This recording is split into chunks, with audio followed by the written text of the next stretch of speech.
Hi guys, welcome to another Mystery Monday. Today I have a special treat for you. I want to make a video about if you like this series, you're gonna like this book.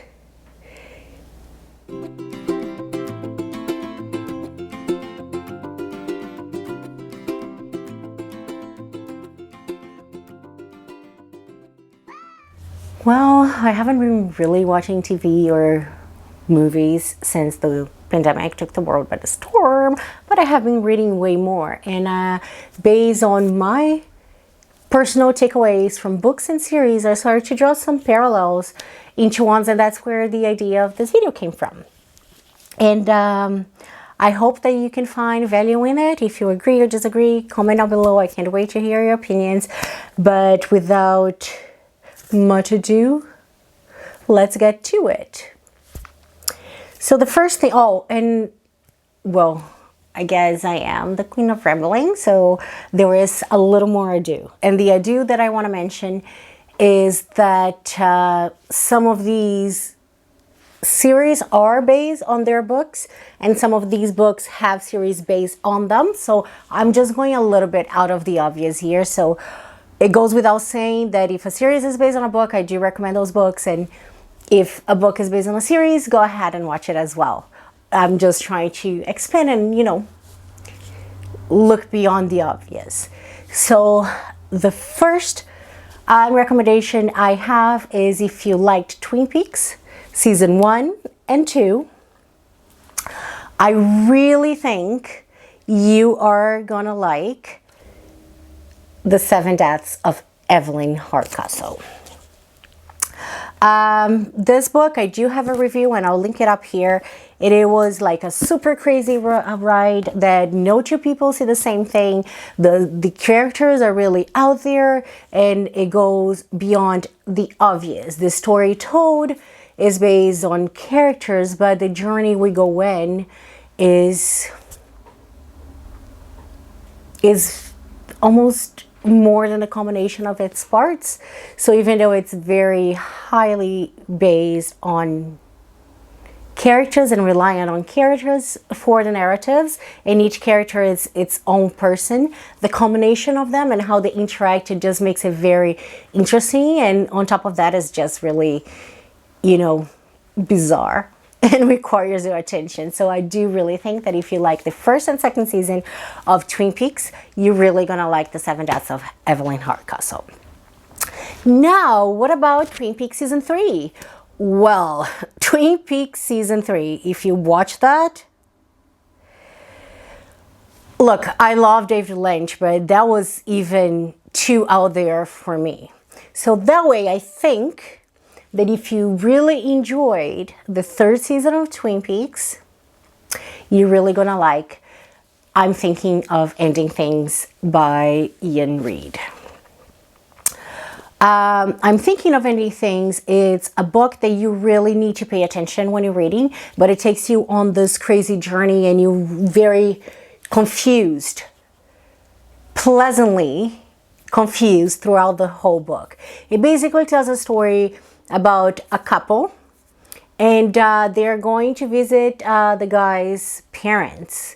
And on the journey there, the girlfriend keeps thinking, I'm thinking of ending things, because she doesn't know if she wants to stay with him or not. But then things make her change her mind, and she goes on this journey and is really atmospheric and bizarre.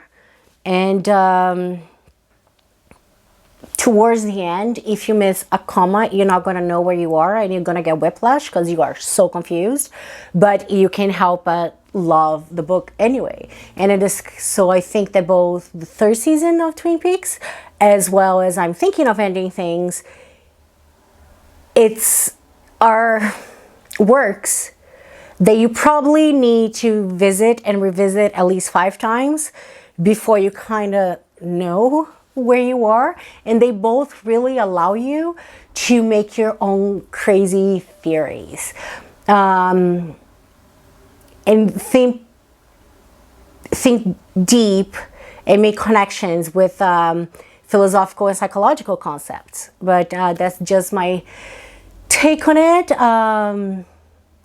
I don't know how I feel about I'm thinking of ending things, but I really love it and I want to read it again. But if you ask me if I understood it, I understood it just as much as I understood the third season of Twin Peaks. So that's why. For my third recommendation, I really think that if you did like Big Little Lies, you are gonna like The Hunting Party. The Hunting Party tells a story about a group of friends. They're locked away in Scotland on this very exclusive resort. They're gonna go there for their New Year's celebration. These are people that have been friends since school, but they have changed since, and they really hang on to each other even though they have all become different people.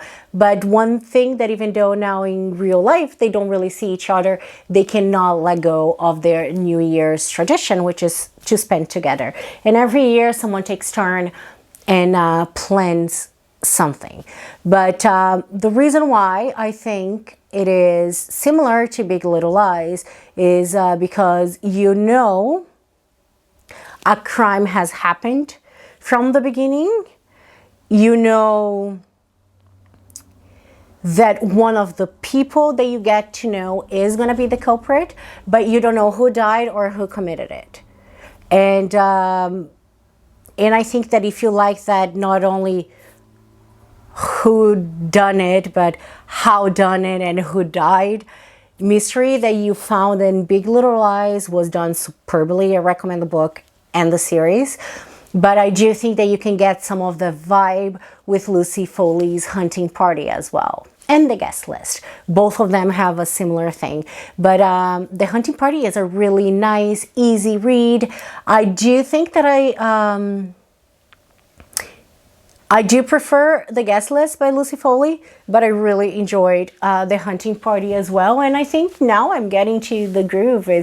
I didn't think I would like that before, but I really like starting a book and the suspense it builds within you, because you just want to know who died and you're making 1,000 theories in your head because you think if this person did it, then I think that person died and that's why. And you don't really know because you don't know either. So I think if you like that kind of ride, I highly recommend both books by Lucy Foley, but I wanted to mention The Hunting Party today. For my fourth recommendation, I think that if you did enjoy Pretty Little Liars, you're really gonna like this Truly Devious series. Truly Devious is a really fun and fast-paced series of mystery. It's a YA mystery, and they are both similar because you know something happened and there is mysteries, and there is a smaller mystery that even though you might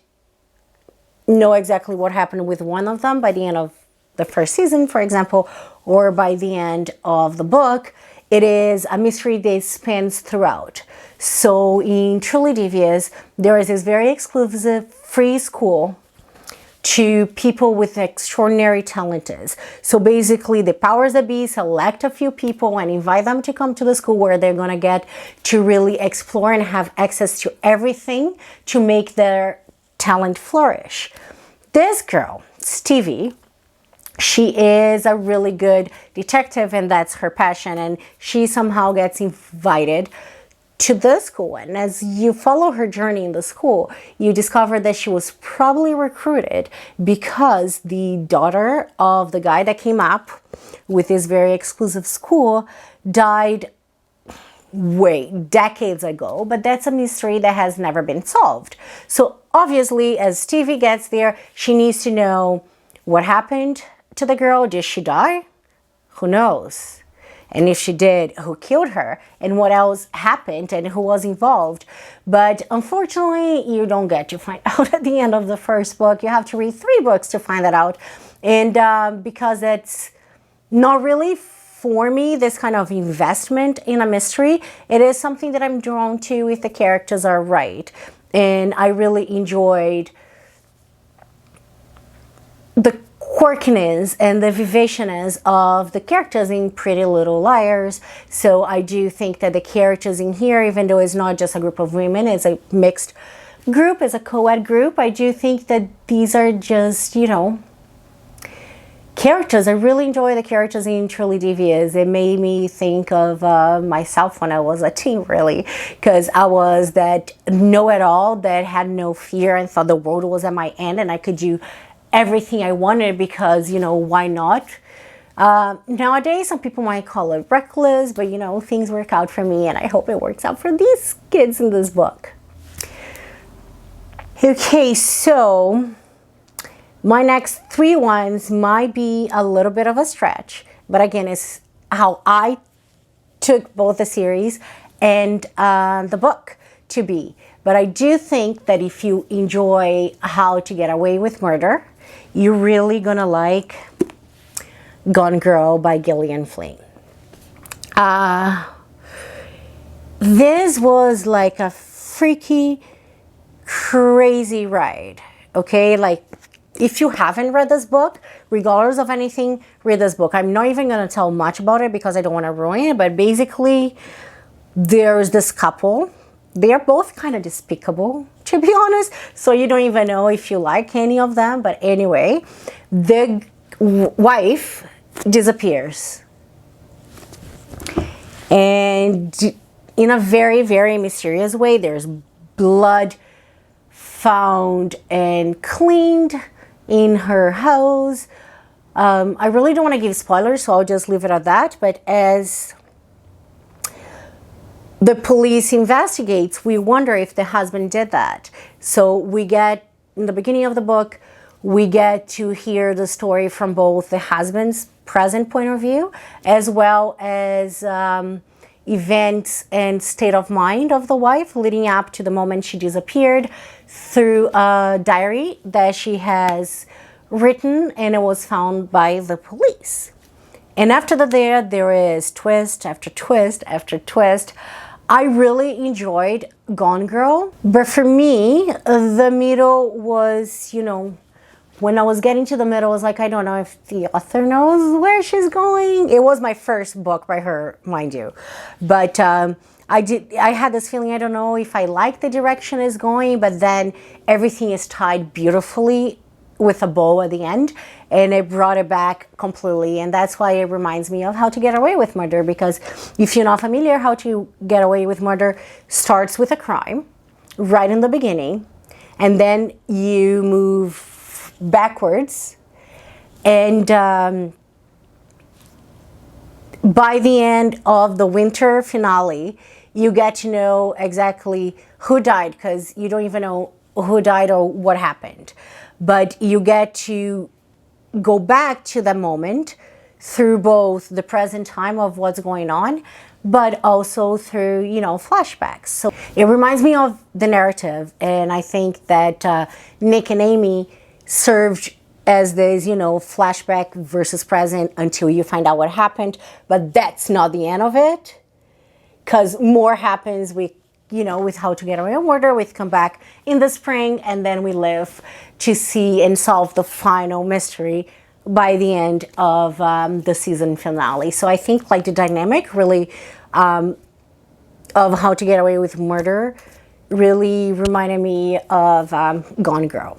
So if you like this, back and forth, and you think it's done but it's not, and there's more and you have to wait, I think you're really gonna like Gone Girl. But I think you're gonna like Gone Girl anyway. Honestly, this is probably a book that has slightly changed the thriller genre, and in years from now might even become a classic, who knows. This next recommendation is very visceral, I think. So if you enjoyed Marcella, I really think you're gonna like Pretty Girls by Karen Slaughter. Marcella is very dark police procedural show, and you follow this detective Marcella as she juggles her life conflict as well as tries to solve this crime. But it is a series that is extremely dark, and it takes you to places psychologically and emotionally, and sometimes you even feel it physically. And there is just no happiness in it, really, but it's beautifully done.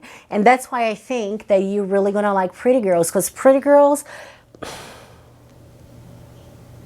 can I just say, it's beautifully disgusting. In Pretty Girls, you have these two sisters who haven't talked in years. Like by years, I mean like decades. And they stopped talking because of something that happened in the past, and they both dealt very differently with the disappearance of their younger sister. That is a mystery that has never been solved. Meanwhile, one is a single mother struggling to get by that has been involved with drugs. The other one marry a guy, they both succeed in life, and she lives this very luxurious lifestyle. Seems to be extremely well married. They love each other, and something happens. The husband dies, and as he dies, she finds herself discovering things about him that no wife should know about anyone. And she gets the help of her sister to investigate that.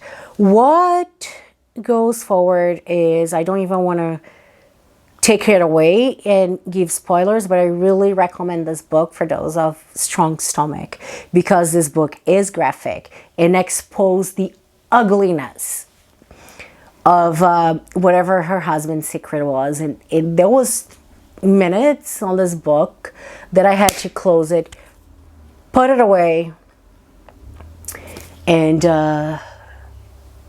think happy thoughts and find something to do, because it was just getting too much in a good way.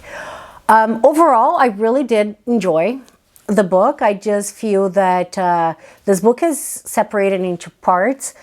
My ideal book would have ended at the end of part 4. Not to say that the other parts were bad, but I think I was like, there's a lot of twists and turns that in my opinion was not necessary, but that does not take away from how great this book was. It's just my personal opinion. And finally, I do think that if you enjoy the series, The Haunting of Hill House, you're really gonna like Chan, chan, chan, chan. No, not the book, because they're quite different, but I recommend the book as well.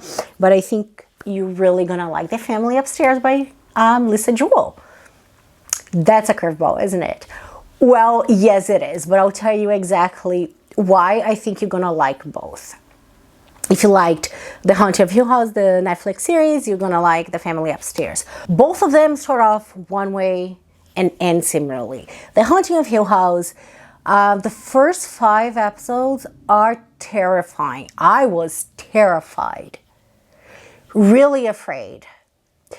And towards the last 5 episodes, it became more of a family drama. And I just thought it was so beautifully made, how each family member's life affected the other, and how tragedy struck each person differently, and how they came together at the end, not always with a happy ending for all of them. So I think that, you know, extremely scary beginning, and then it turns into this